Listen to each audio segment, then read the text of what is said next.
पाकिस्तान में एक बड़ा संवैधानिक बदलाव प्रस्तावित किया गया है, जिसके तहत सेना प्रमुख जनरल असीम मुनीर की शक्तियां और बढ़ने जा रही है। 27वें संविधान संशोधन विधेयक के जरिए सरकार चीफ सीडीएफ नाम का एक नया सर्वोच्च पद बनाने जा रही है। प्रधानमंत्री की ओर से नियुक्त किया जाने वाला ये अधिकारी तीनों सेनाओं, थल सेना, वायुसेना और नौसेना का सर्वोच्च प्रमुख होगा। माना जा रहा है कि इस महीने के अंत तक यानी 27 नवंबर के बाद, जब संयुक्त चीफ्स ऑफ स्टाफ कमेटी के अध्यक्ष का कार्यकाल समाप्त होगा, जनरल मुनीर तुरंत इस नए पद पर आसीन हो जाएंगे। इस पद के आने से मुनीर की सेना पर पकड़ और सशक्त हो जाएगी। अब वो न केवल सभी सैन्य अपॉइंटमेंट्स और प्रमोशंस पर अंतिम निर्णय ले सकेंगे, बल्कि सैन्य अभियानों और रणनीतिक संचालन पर भी सीधा नियंत्रण रखेंगे। इतना ही नहीं, नए विधेयक में उन्हें पाकिस्तान की परमाणु सेनाओं के प्रमुख की नियुक्ति करने का भी अधिकार दिया गया है। संविधान में प्रस्तावित एक अन्य संशोधन जनरल मुनीर को व्यक्तिगत रूप से फायदा करेगा। इस बदलाव के बाद फील्ड मार्शल का दर्जा और उससे जुड़ी सभी सुविधाएं आजीवन रहेंगी। यानी एक बार ये पद मिलने के बाद वो जीवन भर फील्ड मार्शल के पद, सम्मान और विशेषाधिकारों के हकदार बने रहेंगे।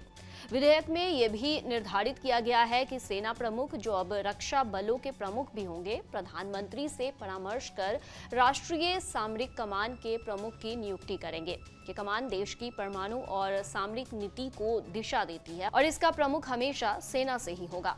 इसके अलावा सरकार को field marshal, marshal of the air force और एडमिरल ऑफ द फ्लीट जैसे सर्वोच्च सैन्य पद प्रदान करने की शक्ति भी मिल जाएगी। ये पूरा कदम हाल ही में हुए भारत पाकिस्तान संघर्ष के बाद उठाया गया माना जा रहा है।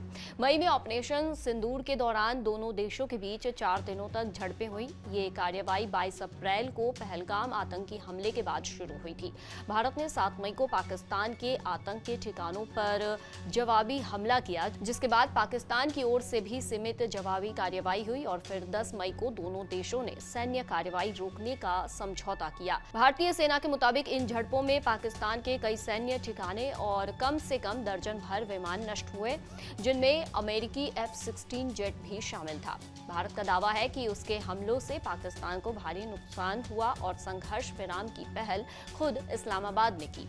वहीं संघर्ष के तुरंत बाद पाकिस्तान सरकार ने जनरल असीम मुनीर को फील्ड मार्शल के पद पर प्रमोट कर दिया।